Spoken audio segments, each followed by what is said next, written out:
right, y'all, Rickey, Smiley Morning Show. And the time right now is 11 minutes before the top of the hour. Eva. Good morning, Good morning. Rickey. Good morning, everyone. So today's Eva's Corner is actually completely on point. In lieu of the morning and the feeling, the heavy feeling on our hearts, I wanted to talk about the difficult conversations that you have to have with your children. And I came in today, and Rickey, I wanted to talk to you about this, but I decided to wait till now. You know, someone at my kids' school last week told my daughter that her dad isn't her dad. And Marley is 5. She'll be 6 on Friday. And this happened last week. And I remember talking to my husband, and I was saying, Mike, how are we going to talk to Marley about this? This is going to change her entire world as she knows it. Right. She's 5. And, you know, I still have yet to find the words. And then in lieu of Kobe Bryant's passing and just thinking about the weight of Vanessa on her shoulder, having to tell her 3 other daughters that daddy's not coming home, that your sister's not coming home. How, as a parent, do you have that conversation with your child? These conversations that you would never imagine having, but you have to have. How do you do that, Rick? Yeah, I mean, you know, it's one of those things where you just have to get in a room and sit down and articulate the conversation, because all kids are different.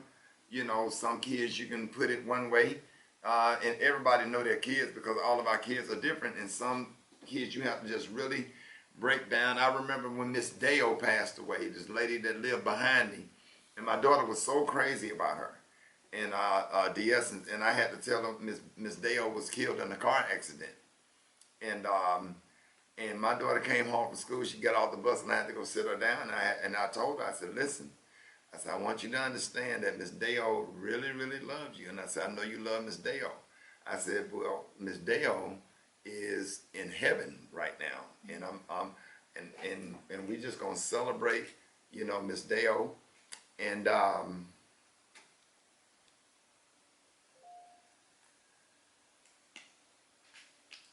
It was, I thought that putting it that way was a really,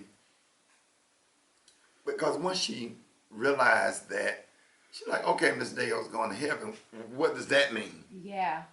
And I said, well, you know, we won't get to see her, but she'll be watching over us. And man, she cried. Yeah.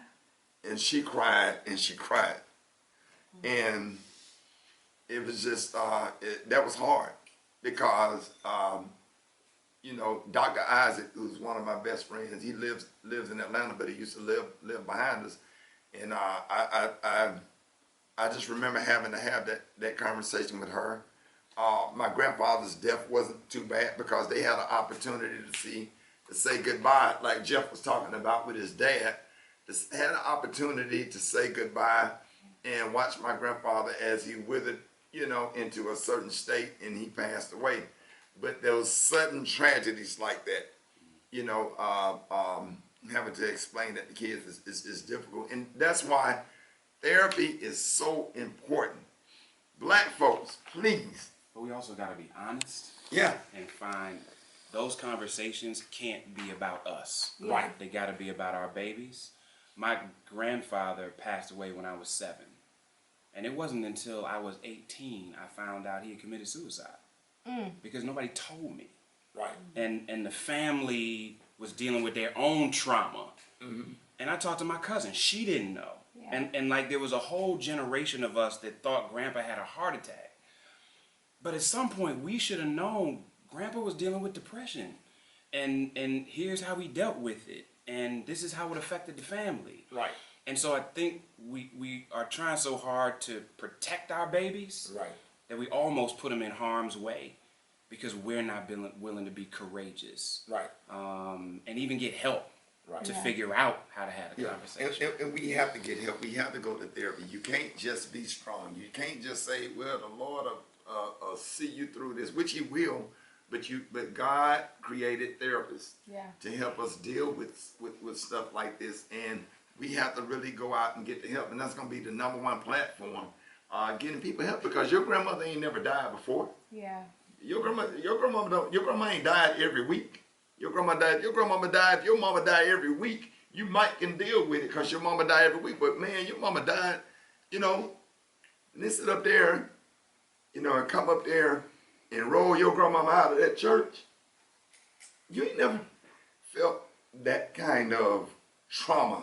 Yeah. I felt like my lungs, my kidneys, I felt like my organs shut down when them funeral directors came and rolled my grandmama out of that church. And I just can't imagine like that what Miss Vanessa Bryant is going through. For those babies to lose a mother and a sister, a father and a sister. Yeah. I can't imagine. So we're gonna be talking to Marcus Spears, ESPN on SEC Nation. Marcus Spears, who had a relationship with Kobe Bryant, former Dallas Cowboy, former LSU Tiger, little brother. We're gonna be talking to Marcus Spears. Coming up next, Rickey Smiley Morning Show. Morning show, baby.